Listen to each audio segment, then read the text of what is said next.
How to switch to delivery only on Instacart.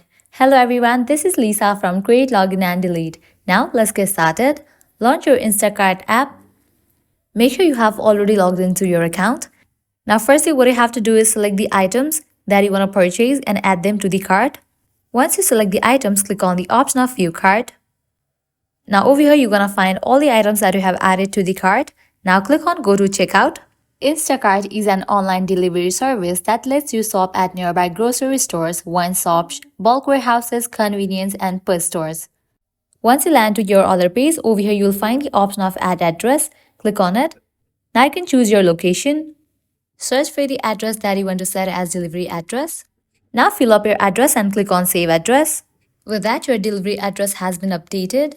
Now whenever you make a purchase, you can select this address for the delivery. Now you can fill up this page. You can add your mobile number, likewise select the delivery time, likewise choose your payment method, and then click on Continue. So this is how you can switch to delivery only on Instacart account. At the end, if you guys find this video helpful, don't forget to like, share, and subscribe to our channel. Thank you.